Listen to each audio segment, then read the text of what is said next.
Assalamualaikum warahmatullahi wabarakatuh.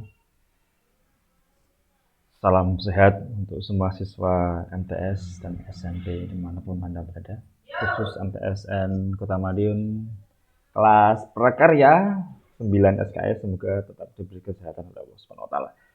Oke, langsung saja hari ini kita akan menyampaikan materi tentang prinsip kerajinan berbasis media campuran.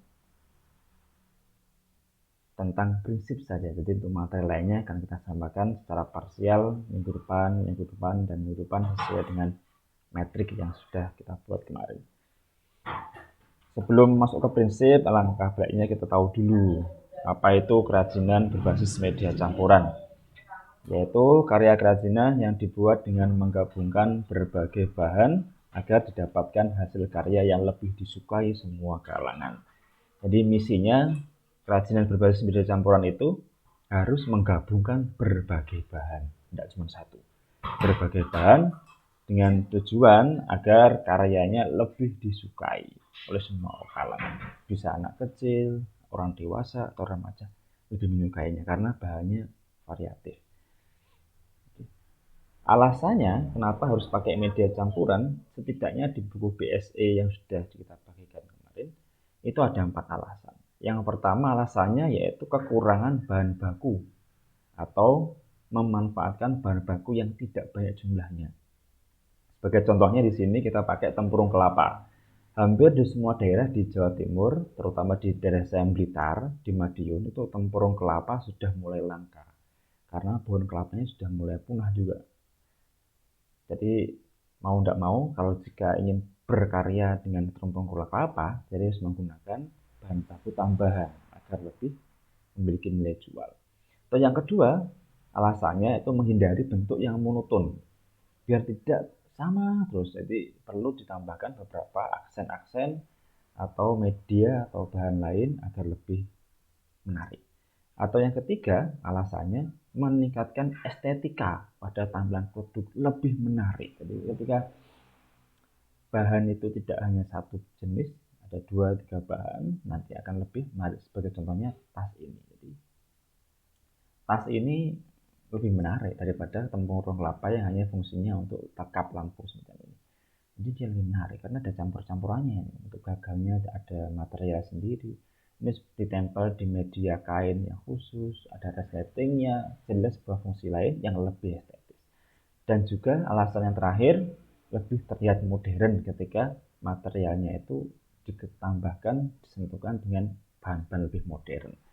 Seperti contohnya ini Vespa, ya lebih unik lagi lah sebagai pajangan untuk di rumahnya masing-masing. Oke, itu 4 alasan. Jadi alasan yang pertama, kekurangan bahan baku kurang supaya tetap bisa produksi, ditambahkan dengan bahan lain yang lebih produktif. Yang kedua, menghindari bentuk yang monoton. Yang keempat, meningkatkan estetika. Dan yang terakhir, lebih terlihat modern. Untuk berkarya dengan berbasis media campuran itu ada beberapa keynote yang bisa kita lihat.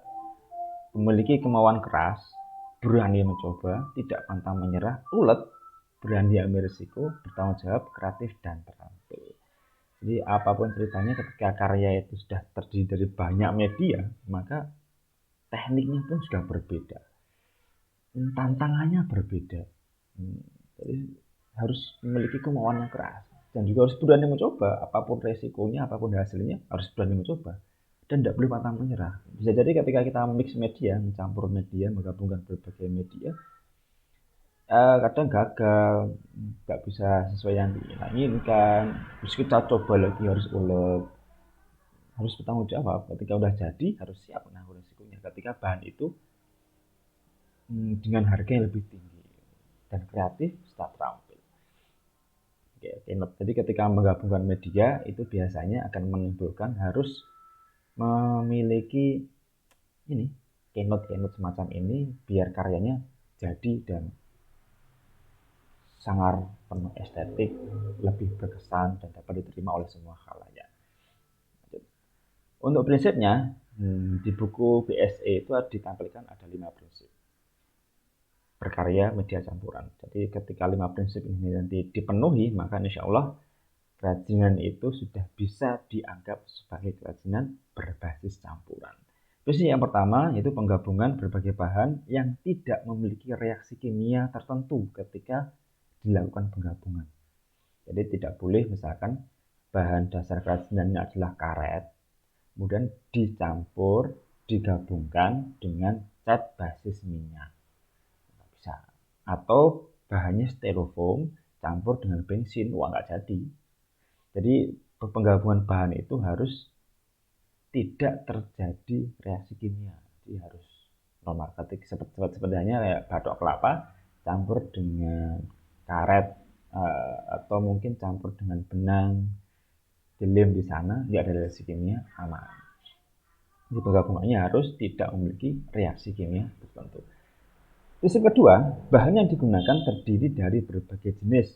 Jadi karena media campuran, maka nggak boleh hanya satu jenis, harus berbagai jenis. Contoh di gambar ini ada kayu, ya, ada kertas, ada bunga, ada manik-manik, ada paku, ada tali, berbagai macam jenis digabung jadi satu, jadi sebuah karya yang lebih estetis.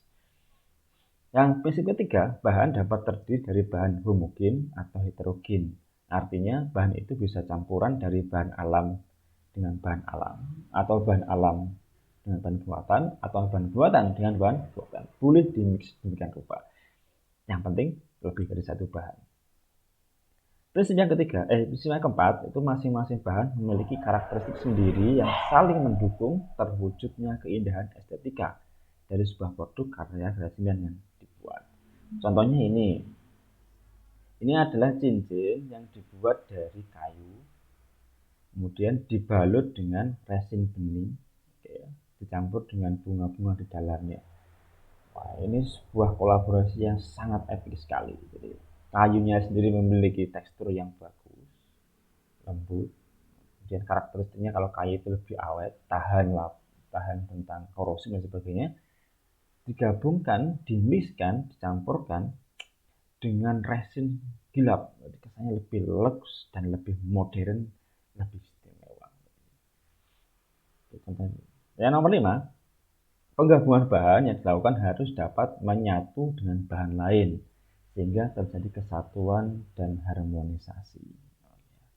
Jadi contohnya semacam ini sudah bagus, sangat harmonisasi sekali.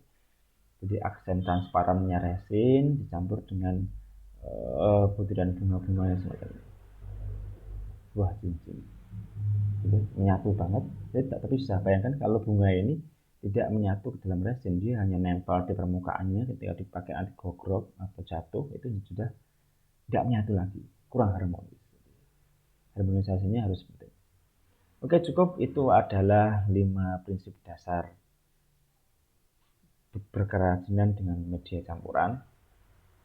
Untuk lebih detailnya, adik-adik, anak-anak bisa membaca di buku BSE tentang prinsip dasar. Insya Allah materinya cuma itu saja. Habis ini silakan anak-anak kunjungi LMI Madrasah, kemudian ikuti feedbacknya di sana. Sampai jumpa minggu depan di materi selanjutnya. Assalamualaikum warahmatullahi wabarakatuh.